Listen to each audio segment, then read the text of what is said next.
Alright, welcome back everyone to the unit CHCC0M00 by Communicate and Work in Health or Community Services. So today our third sessions, which mainly focus on the report problem to the supervisor. So previous chapter we already discussed how to address constraint to communications and how to report it to following your organization policy and procedure. We also went through the person-centered service delivery and right-paid delivery. So today we're gonna get knowledge how to report the problem to your supervisor, mainly focus on legal responsibility, ethical responsibility, conflict of interest, when you're working as the support worker or in the community or health services. Before we gonna go through the legal responsibility and ethical responsibility, we're gonna watch a video briefly about that one.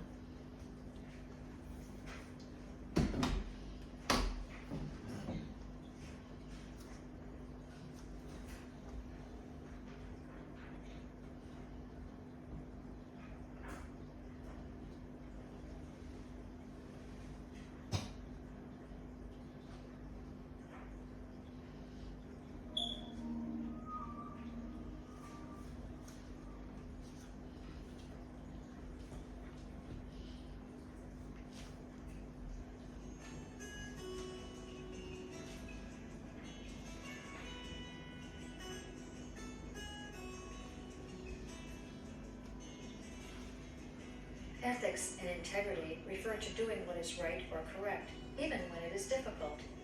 Ethical behavior means being honest and respectful. Causing any harm to your client, such as taking his or her money, speaking harshly, or having sexual contact, is not ethical behavior and may lead to criminal charges. Integrity and ethical behavior are very important in companion homemaker care. Some examples of integrity are not speaking to others about your client's personal information, reliability, doing what you say you will do, telling the truth, protecting your client's property, and admitting mistakes. As a companion homemaker, you have access to private information about your client. All client information, such as financial, medical, or personal information, should be kept confidential or private. In other words, do not speak about your client to friends, family, or other clients. The only time that it is appropriate to share client information is with the client's healthcare professionals, your agency supervisor, or the family member who serves as the primary caregiver. Another way to show respect is to honor the individual's preferences. The best way to address what's important to the person you're giving care to is to ask them. Honor what their preferences are by asking them, how would you like this done? Would you like music played? Would you like this to be turned lower? Would you like me to open the door as I leave or leave it closed? How would you like things to be? In and around their environment, when a person is bed confined or confined to a room, they've lost a lot of choices. And so we need to bring back choices to them.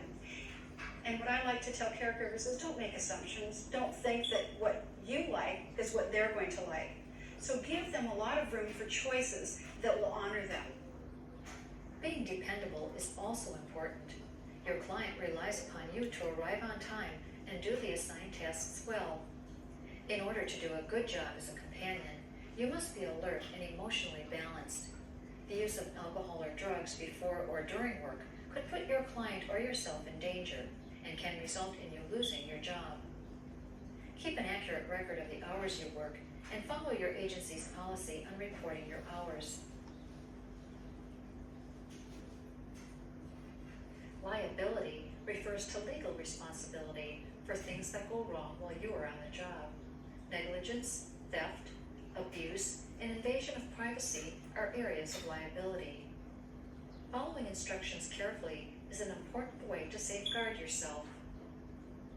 Protecting yourself from liability. 5 key points. Do not do more than what you were trained or assigned to do. Attempting things beyond your training or ability can be dangerous to yourself and your client.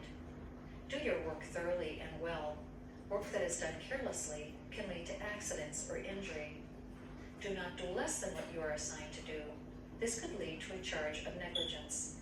Provide accurate reporting and documentation. Maintain professional behavior. Do not abuse, threaten, restrain, or belittle your client. Report abuse by others.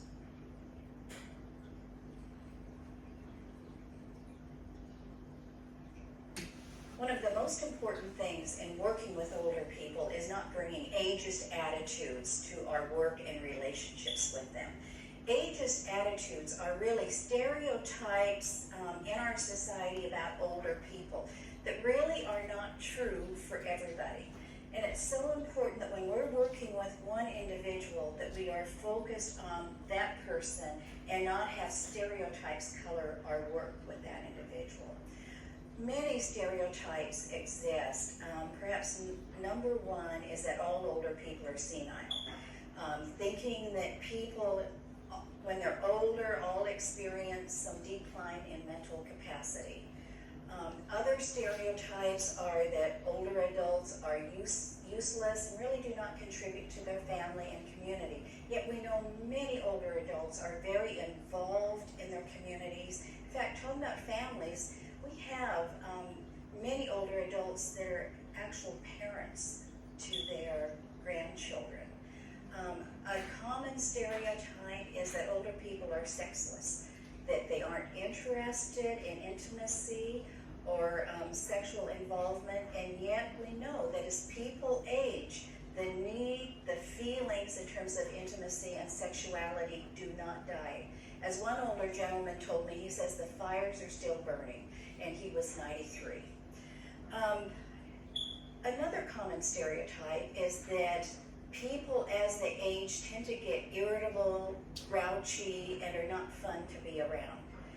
There are some older adults who are maybe more difficult to be around and are irritable, but there's usually some underlying factors. Perhaps they're in a lot of pain, they're dealing with multiple health issues, or sometimes they may be just depressed. But aging itself does not result in greater irritability and grouchiness.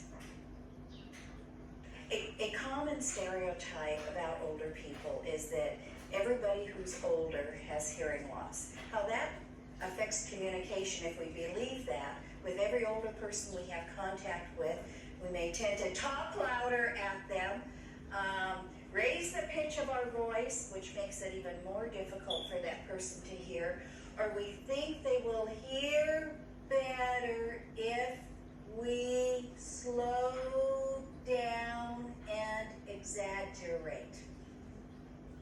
What can happen when we begin communicating with an older adult, especially one who is frail, on the basis of stereotypes, is that we start communicating with them in what we consider childlike ways. Sometimes when individuals will use terms that they think are terms of endearment, such as sweetie, honey, dearie, and yet they really don't recognize the individuality of the person. It's much more respectful to use the individual's title and name. Mr. Smith, Mrs. Alvarez, Mrs. Robinson, unless the person then gives permission to call them by their first name or a nickname that they might prefer. Sometimes too we may be using child terms and asking an individual to do something, and to say, for example, do you need to go to the potty, is really not respectful of this individual as an adult. So basically, we want to speak to that older person no matter how frail that individual is, no matter how old that person is, just as we would talk with another adult. When providing care, it's essential that you respect your client's dignity, keep client information private, and perform your job in an honest, professional way.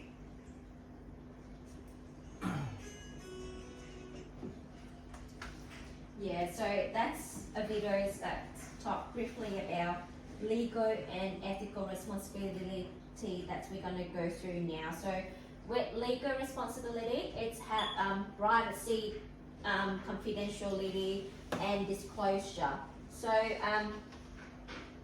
how you should maintain and promote privacy. So you can restrict its access to the record information of the clients, respect clients' personal relationship with others, respect clients' sexual relationship, give client choice of to make, like for example, interpreter. If they want an interpreter, you respect the choice. Ask the permission before you entering their own space, opening their drawer, or touching their private things. Allow clients privacy for conversations and phone calls, such as having a designated room or areas for them to answer the phone call. Do not open mail address to clients. Allow and encourage personalization of personal space, such as bedrooms, and only gather and collect relevant and required informations. Confidentiality covers like physical privacy of patients in facilities such as hospital or residential care home, controlling and not sharing their records, monitoring access to record. It's closer to, make sure you're going to take note, it's closer to the information to the third parties such as employers or the patient's family and insurance company. Next one is discrimination. So you treat clients, colleagues, and service member and other relevant people equally, regardless of but are not limited to disability, race, sex, and discrimination. So how you're going to be culturally sensitive? You understand your own attitude and values. Always respond professionally, not judging others and deciding what is right or wrong for them. Let the client communicate in their first language and use interpreter if required. And avoid stereotyping behavior. Research client culture, religion, and daily activities so you can meet their needs. So when communicating with clients, bear in mind that you have to be patient and wait for responses. Provide comfortable environment for the client, and use simple English, not the slang jargons when talking with them. Show positive body language and paraphrase what they say, and to confirm their understanding as well. Next one is duty of care. So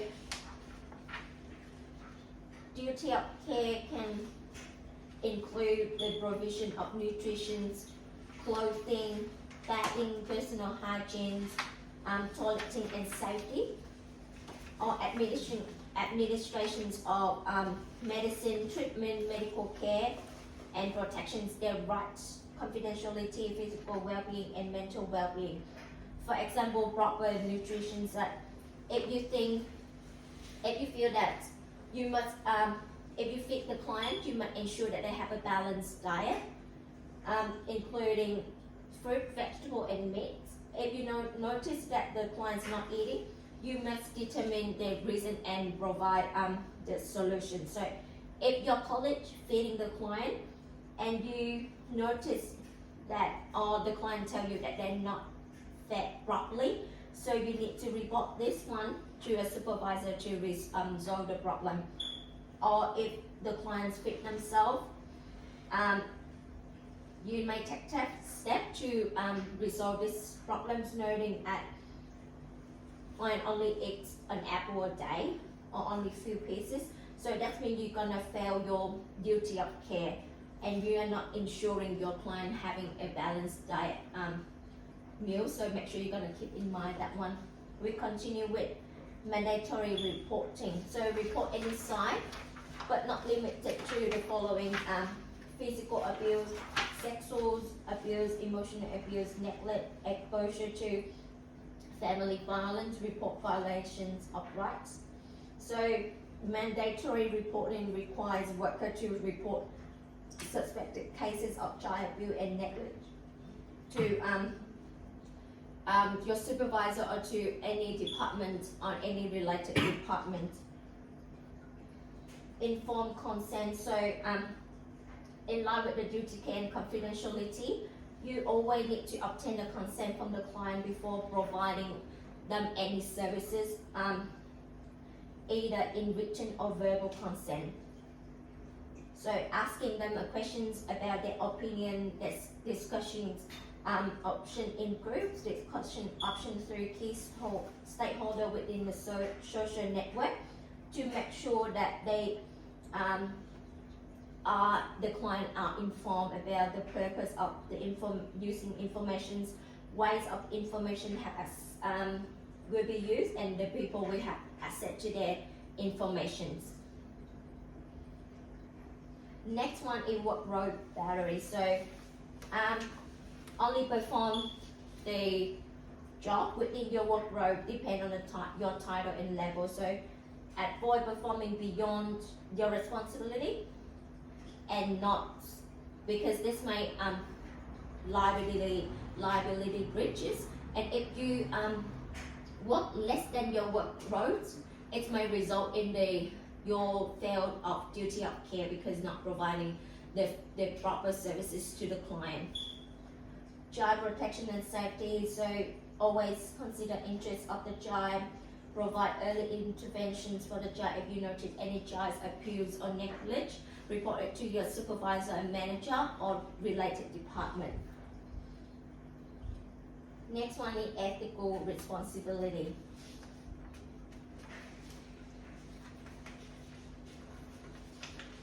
So working within the field of health, it's important to follow ethical guidelines when making decisions. So it's because you will going to deal with a number of sensitive issues where you will need to be careful not to breach the judge and confidentiality of clients, but are still required to perform your workload effectively.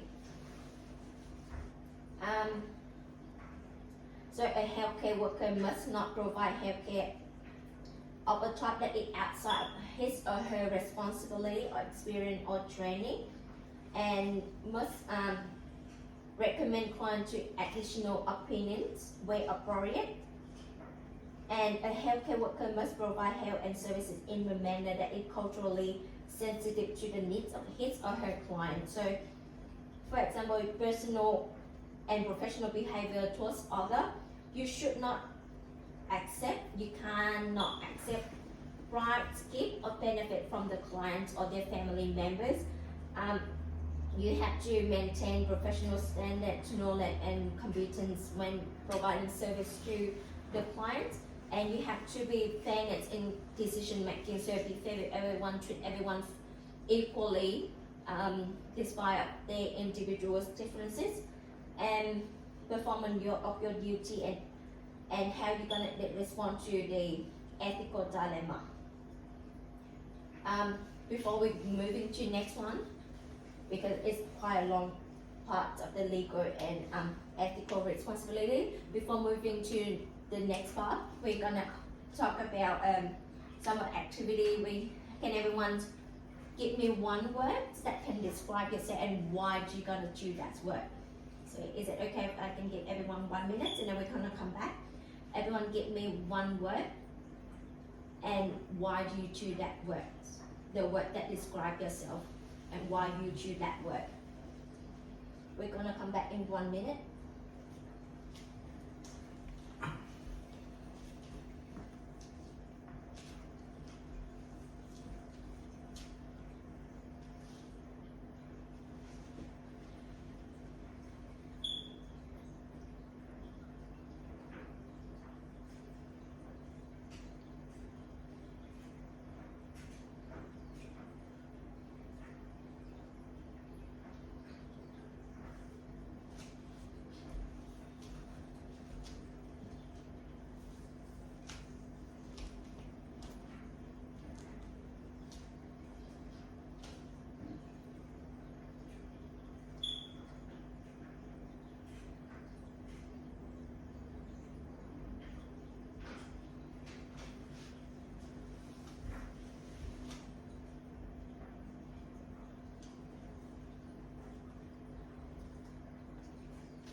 everyone ready to go? Give me one word that describe yourself and why you choose that word. I think we start from left to right to left. Or just Go right. with me then. Okay. Okay. I would say myself. I would describe myself as a honest person at the workplace. I would say. Yeah, always give. What I would say. Yeah, I'm always be very honest to what I'm doing as a barber. Yeah. Provide all the information honestly within my knowledge. So, for example, if something that I know or something that I'm good at, I'm definitely share the information with my clients. Or for example, if they seeking information on how to get a good hairstyle or something, and if that's within my knowledge, then definitely I want to give them good advice. But it's something that I don't know or I'm not sure, then I would I'll tell them you better seek information somewhere else. Yeah. Alright. Move on to Justin. Yeah. One word to describe myself, I would say balance. So as a life always up and down, and then sometimes you probably spend more time to doing work, and then spend more time with the family. So everyone got a 24 hours a day. So if you can make it in balance is the most difficult thing for everyone to make it. It's like also is the thing that I want to achieve later on.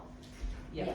For each of the time. So right now I'm just focused on work, but later on when I have my own family, I probably wanna make it balance. It's like a table. It's work-life balance. Work-life balance. Yes. The thing. Yeah, that's right. Yes. Would you see the For myself, I would say I'm a patient patience? in, Yes. in childcare. Because you need to like look after children, and then when the children ask you something, you can't be like very annoying. So you have to like patient to the children, and then look after them. Yes. And last one's going Stephen. To describe myself, I would like to say I'm a teamwork person. Because as a childcare worker, you have to teamwork with everyone to provide supervision to all the children in the group. Make sure they don't have any incident or any injury during the class time. Yeah, thank you for everyone for sharing. It's make each other is going to be closer and understand more about your individuality on your characteristic. All right, we're going to move on to our slides. Protecting clients' rights. So part of your ethical responsibility. So to ensure you're going to protect your clients' right. The clients have the right to privacy. So when working with private information, it's important that you treat it at in confidentiality and privacy. So you should never discuss your client information with your friends, your families, or other people other than your supervisor or any related relevant people. Confidential documents must be stored secretly and outreach of the public and unauthorized personnel. So only personal authorized people can access to your client information and document. Client information should never be disclosed to external agencies that are not the part of client service delivery system. Names and details of the client should not be disclosed in public forums, or for example, meeting or seminars or anything in the public. It's only when you discuss you have a problems issue, the clients have an issue that you need to discuss with your supervisor or relevant party. Involving client in decision making by giving them the time and space to make decisions, actively listening to client concern and addressing them, asking open questions rather than yes or no questions to confirm that they understand what you have said, and involve the friends and family of the clients in decision making as well. The clients also have the right to complain if they dissatisfied with a service or any aspect of it. They must be made aware of this, so the client need to know that they have the right to complain when they don't dissatisfied about the service, and how they're gonna lodge a complaint. You should let them know the process of lodging a complaint, so they understand the process and their rights. So they're gonna have all the rights as well, such as access to the services, the right to dignity, freedom of associations, freedom of choice, informed consent, privacy, right to express their idea and opinions, and how they're gonna lodge a complaint. One part of ethical responsibility and ethical issue and dilemma is conflict of interest. So ethical issue and dilemma may include conflict of interest, using work time to sort out your personal item, taking credit of other people's works, harassing colleagues or clients, bullying, personal relationship with client and colleague, confidentiality of information, malpractice, and patient's consent. So we're going to focus on conflict of interest today, which is common. You can say it's more common when you're dealing with when you work in community and service environment. So the concept of conflict of interest emerged from a situation where an external organization or person is able to influence the organizations or person to act in a manner that may not be advantageous or favorable for a person or people who are relevant upon the organizations. So for example, imagine you have a patient that needs life-saving blood transfusions. So however they are from the religions, they prohibit this one. They prohibit the life-saving blood transfusion. So they will not give you the consent to perform these operations. Do you respect their wishes and leave them, or perform the operation anyway, as per your duty of care? So as you can see, ethical issue can quickly become very complicated. So if you're not doing it, you lack of your duty of care. But if you can't just let them like that, so that's why you need to report the issue to your supervisor. So you need to report it to the supervisor, so they're gonna solve the problem. So you not only work in your work role, just work at your job descriptions describes, not work outside your work role, but not work less than your work role. Next one, we're gonna move into a group activity. We can work this one in a pairs, and then we're gonna come back in 2 minutes to discuss about that one. So your sister is a physiotherapist and had just started up her business in local town. A number of residents in the facility where you're working would benefit from physiotherapy. You have been giving residents and their family cards promoting your sister philosophy physiotherapy service, as her surname is different to yours, so you are sure that no one will suspect your connection. So are there any legal and ethical issues associated with this practice? So I will give everyone 2 minutes to work in pairs to discuss about that one.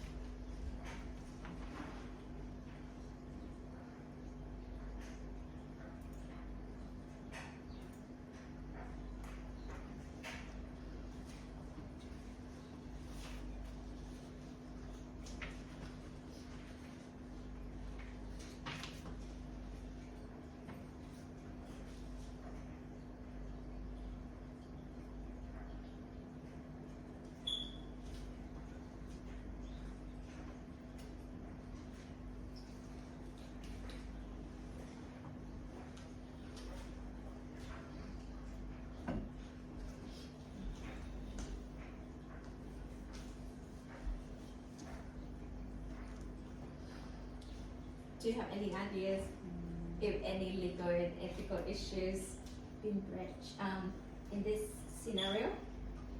Financial gain. Yeah, it's kind of the ethical issue. It's called conflict of interest because your sister, your families benefit from this one. If you give your residential your clients your sister card, they may go to your sister practice, and your sister and family might benefit from that one. So you're gonna get financial benefit from that one as well.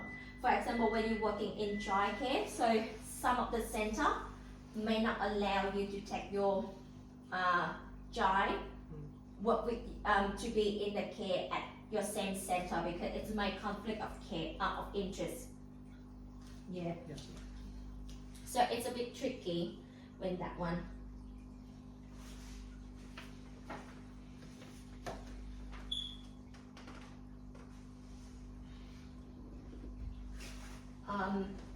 So you may can see that conflict of interest. You may can look at personal relationship. For example, if a community worker has a personal relationship, they have a favor towards one client over the other client. It's also conflict of interest.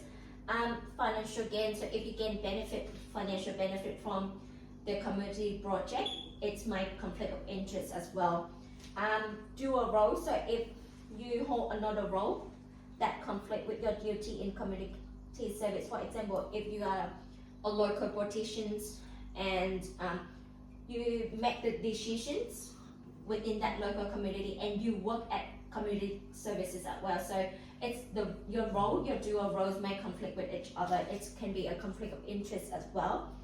Gifts and benefits. So accepting gifts and benefit from clients may also conflict of your interest as well.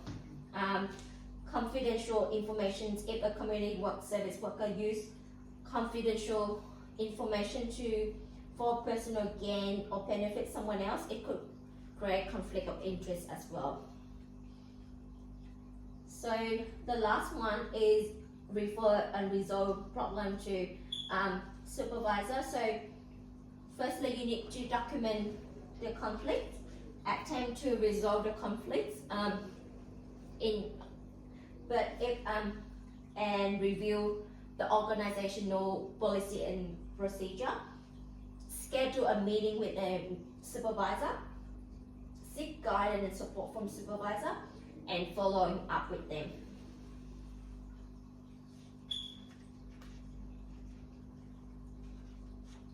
Alright, anyone have any questions about legal responsibility and ethical responsibility that we just went through?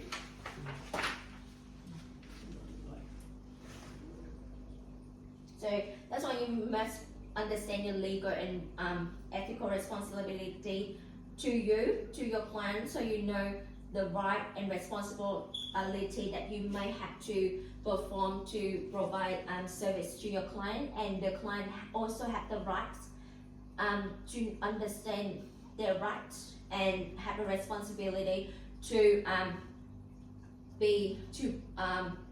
provide the manner to you. And it's also essential to refer any breach to appropriate people such as your supervisor and manager or relevant organizational or departments.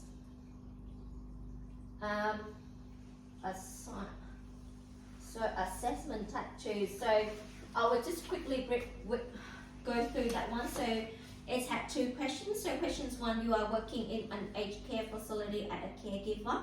You also have to look after your grandmother diagnosed with brain and spinal cord issue at home. She is semi-dependent, and you have to support her in basic activity of daily living, including bathing and transferring from bed to chair. It's about a month that you feel fatigue and anxiety, which affects your work performance in the aged care facility. As the result, you cannot fulfill your responsibility in a perfect way. For example, you go to work late and you have shown some aggressive behavior when you were working with the client. How are you going to resolve this issue? How to continue your practice by considering right-based service delivery approach. And question 2, think of an instance of ethical dilemma you have experienced at work and how did you deal with it, including discussion taken to your supervisor and manager to resolve this one. So just reminding, it's gonna due on the 3rd of June, and I will leave with you when to work at home and submit on the canvas. There will be a training assessment support tomorrow, I think, from 10 to 1 p.m. So if you have any questions about that one, you can log into the canvas and to join in the assessment support. I will post the link on the canvas later when we finish the sessions, and we will have a term break for 2 weeks, and we're gonna be come back in 2 weeks after the term break, and I will be available on Canvas inbox or on Canvas announcement for if you have any questions about your assessments. Alright, anyone have any questions about today's sessions? No, it's a good night. Thank you everyone for coming to the session today. Thank you. Enjoy your term break. Thank you.